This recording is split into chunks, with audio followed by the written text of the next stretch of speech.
आपके चैनल को और आपके सभी टीम को मेरे तरफ से दिल से क्रांतिकारी जोहार। और आज उस महापुरुष का जन्म दिवस है जो हमारा पूर्वजों ने कहा था कि पहला पीढ़ी गोली खाएगा, दूसरा पीढ़ी जेल जाएगा, तीसरा पीढ़ी राज करेगा। तो हमारा जो पूर्वज थे सीने में, पीठ में, माथा में, मुंह में गोली खा के हमारे राज्य को अलग करवाएं। और आज एक महापुरुष का जन्म दिवस है। वो महापुरुष जिन्होंने एक आगाज़ छेड़ी है भाषा संस्कृति का, खतियान का, झारखंड की पहचान का। तो वो पहचान बनाने का काम कर रहे हैं टाइगर जयराम महतो जी। उन्हीं का बर्थडे है, जन्म दिवस है। और पूरा झारखंड, जो जितना भी झारखंड वासी है, हमारे प्रवासी मजदूर जो बाहर में अन्य राज्यों में हैं, फंसे हुए विदेशों में, वहाँ से आशीर्वाद आ रहा है, ब्लेसिंग आ रहा है कि टाइगर जयराम महतो जी जो आज इनका जन्म दिवस है, पूरा उनका सेहत बना रहे हैं और इसी तरह दहाड़ते रहे। जो 2 साल में नेता मंत्री विधायक सांसद नहीं कर पाए हैं, उस तरह एक मामूली घर का, जिनका घर में अभी भी दिया बाती, जो एक समय जब लाइन गांव में नहीं हो आया हुआ था तो उस समय दिया बाती का हम लोग यूज़ करते थे, आज भी उनका घर में काकी के पास दिया है। तो आज समझ सकते हैं कि वो इंसान कौन सा खानदान से बिलोंग करते हैं, जिस खानदान में अभी तक हमको लग रहा है कि ठीक से चौकी नहीं है। वो इंसान पूरा झारखंड को, हम तो ये कहना चाहते हैं कि जिस तरह हमारा 2019 में नारा लगा था, हेमंत है तो हिम्मत है, उस टाइप का जो हम लोग सीएम का गद्दी में बैठाएं। आज सरकार उनके हाथ में है, लेकिन सरकार चला रहे टाइगर जयराम महतो। तो वो उस महापुरुष का जन्म दिवस है और हम लोग बेहद खुश हैं। हम इस लिहाजे बोल रहे हैं कि आप झारखंडी हितों को लेकर, झारखंडी मन भावनाओं को लेकर सरकार बने हैं और झारखंडी आपको सरकार बनाया है। जब भाजपा का दौर चल रहा था तो हम लोग को लग रहा था यहाँ पे कि हम लोग जैसे गुलामी खट रहे हैं, जैसे कोई बाहर का इंसान हम लोग को आके जबरदस्ती हड़प कर, मतलब हम लोग सांस लेने में जैसे होता है ना कि गुलामी वाला फील आ रहा था। तो हम लोग एक नारा के साथ हेमंत दादा को 2019 में बैठाए गद्दी में, ताकि वो झारखंडी जनभावनाओं का सोचे। लेकिन क्या किए वो? झारखंडी जनभावनाओं को सोचे क्या, वो झारखंडी जनभावनाओं को मात दे दिए, वो मार दिए। हमारे इज्जत के साथ खेले, हमारे भावना के साथ खेले। आपको मालूम होना चाहिए, माई माटी हम लोग माँ के समान मानते हैं। भाषा संस्कृति हमारा धरोहर है, हमारा इज्जत है। उस इज्जत के साथ खेलने का कोशिश किया है, हमारा भाषा के साथ खिलवाड़ करने का कोशिश किया है।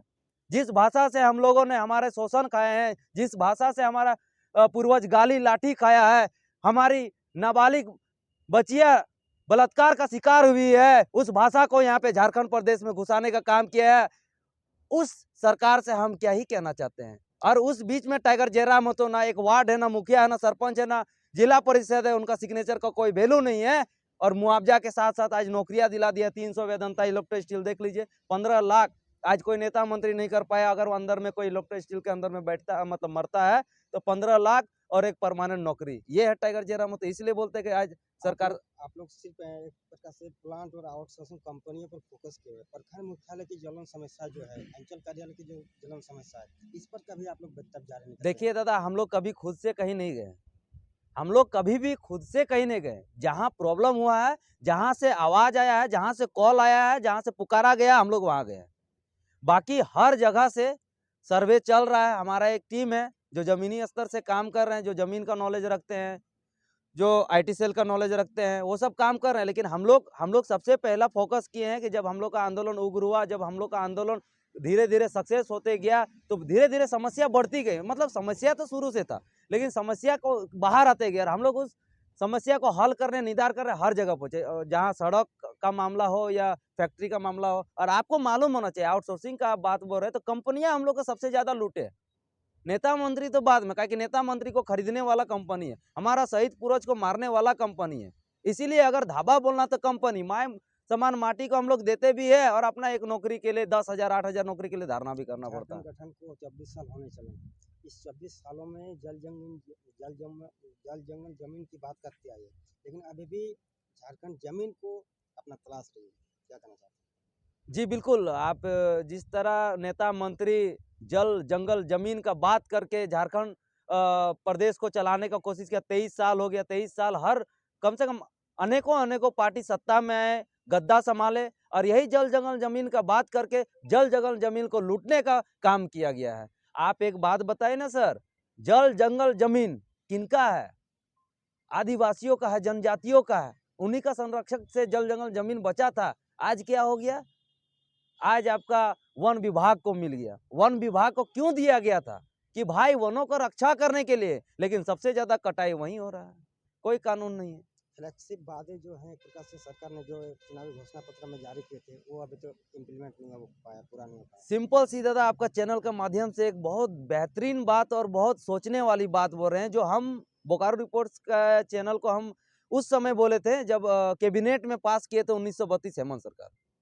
उसके बाद हम ये बोले थे कि हेमंत सोरेन अगर ये सोच रहे हैं कि कैबिनेट में पास कर देंगे, फिर विधानसभा में पास कर देंगे और उसके बाद बोलेंगे कि सेंट्रल नहीं माना, तो हम क्या करेंगे? हम तो अपना काम कर दिए। उनके लिए एक संदेश आपका चैनल के माध्यम से, जब आप मैनिफेस्टो का पहला पन्ना पहला नंबर पे रखे थे 1932 खतियान, तब विधानसभा में आप कैसे बोल दिए कि अगर 1932 अगर लागू करेंगे तो दोनों पक्षों में लड़ाई हो जाएगा, झारखंडी बिहारी हो जाएगा, 1964-54 का क्या होगा, आप ये बोले।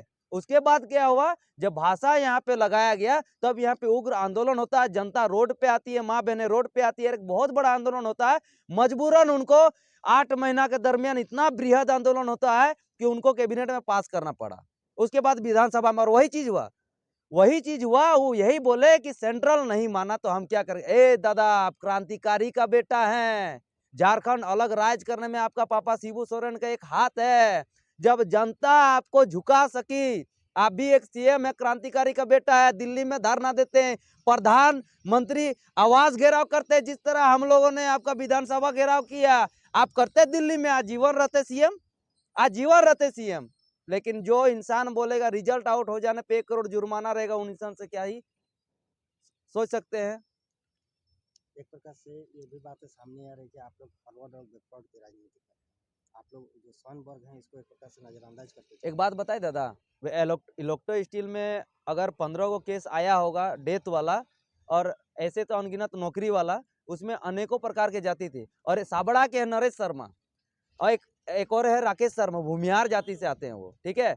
उन लोग का क्या हुआ था? अभी तो इलेक्ट्रो स्टील का क्या नियम था कि 1 एकड़ 2 एकड़ में भी परमानेंट नौकरी दिया जाता था, लेकिन वेदांता आने के बाद 3 एकड़ के बाद परमानेंट नौकरी दिया जाता है। तो नरेश शर्मा का केस था ना कि मतलब उनका जो भाई था उनका 2 एकड़ में नौकरी हो चुका था परमानेंट, और इनका नहीं हो रहा था।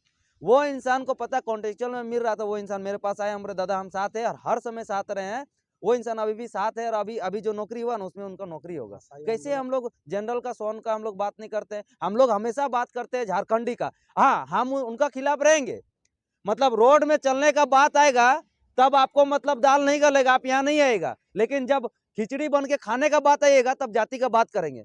क्यों नहीं आया भाई? यहाँ पे झारखंडी जनभावना भाषा संस्कृति आपका नहीं है? 1932 होगा तो खाली महतो ना अन्य जाति का हो कि सभी झारखंडवासी का होगा? अगर 60-40 का नारा भी लगता है तो किसके लिए लगता है? झारखंडी।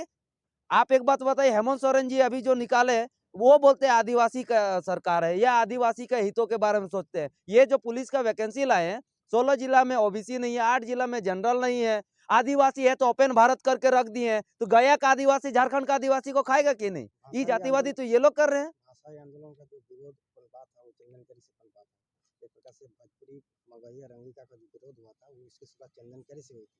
आज उसी की बदौलत जयराम मातो एक चट्टी चेहरा बने, एक शुमार है, क्या कहना चाहते हैं? देखिए बात सही है, चिंगारी भाषा संस्कृति से ही लगा था, लेकिन आग सभी को दिल में थे। आज जो झारखंडी जो अभी नेतृत्व कर रहे हैं या जो क्रांतिकारी अभी है, सभी और जितने भी झारखंड वासी जो माँ बहनें बता रहे हैं ना, आज सोशल साइट का जमाना है, आज डिजिटल दुनिया का जमाना है। जो अपना इंग्लिश और हिंदी बोलने में जाते हैं, वो आज का डेट में हमारी माँ बहनें जो ठीक से चल नहीं सकती है, छोटे छोटे बच्चे वो रोड में आंदोलन करती है, सोच सकते हैं कितना बड़ा आंदोलन है। तो ये हम लोग का दर्द 20 साल पहले से था। हम लोग ये सोचते थे कि कब मसीहा आएगा झारखंड में, विनोद बाबू के रूप में, शहीद शक्तिनाथ महतो के रूप में, निर्मल दा के रूप में, तिलका मांझी के रूप में, भगवान बिरसा मुंडा के रूप में, कि हम लोग को यहाँ पे जो है हम लोग का पहचान पत्र दिलाएंगे। तो जाहिर सी बात है दादा। हाँ, एक और चीज कि अगर रगड़ रगड़ कर 2 साल आंदोलन किया है टाइगर जयराम तो अकेले, और अभी उनको जातिवादी का ठेपा लगाते हैं, तो वो पाटीधारी होंगे या चापलूसी करने वाले होंगे या अपना देखने वाले होंगे, वो झारखंडी हितों के बारे में सोचने वाले नहीं होंगे। 2024 का आगाज होने वाला है। 2024 86 महीने में कई प्रकार से माने तथ्य निकाला जा रहा है। ये 2024 चुनावी वर्ष भी हो सकता है। क्या कहना जी, लेकिन फैक्टर अन्य पार्टियों का अलग रहेगा। हमारा सिर्फ और सिर्फ सत्य रहेगा कि अगर हम लोग चुनाव में आना चाहते हैं तो क्यों आना चाहते हैं। सबसे पहले यही बोलता ना कि भाई क्रांति किया, अब ये लोग चुनाव लड़ेगा, तो काहे चुनाव काहे नहीं लड़ेगा क्रांतिकारी? सिर्फ आप लोग क्रांतिकारी के नाम पे क्रांतिकारी शहीद होगा और उनके नाम पे पार्टियां चलाएंगे, उनके नाम पे हॉस्पिटल खुलेगा, स्कूल खुलेगा, कॉलेज खुलेगा और वहाँ मेडिकल खुलेगा और वहां से जो पैसा आएगा पाटीदारी कमाएगा। देखिए भगत सिंह देश के क्रांतिकारी थे, क्या उनका फैमिली वाले कोई सांसद विधायक एमएलए है, सरपंच मुखिया है? नहीं है। वल्लभ भाई पटेल जो अखंड भारत को बनाए हैं, उनका फैमिली को देखिए कहाँ है, विदेश में मिलेगा। झारखंड के भगवान बिरसा मुंडा सिर्फ झारखंड में नहीं पूरा देश में भगवान मानते हैं उनको, उनका फैमिली को देखिए रांची में चना बेचते हैं। शहीद शक्तिनाथ महतो जो पहले बोले थे कि पहला पीढ़ी गोली खाएगा, दूसरा पीढ़ी जेल जाएगा, तीसरा पीढ़ी राज करेगा, उनका बेटी जिला परिषद नहीं जीत सकती है, 2 बार कोयला चोर से हार जाती है।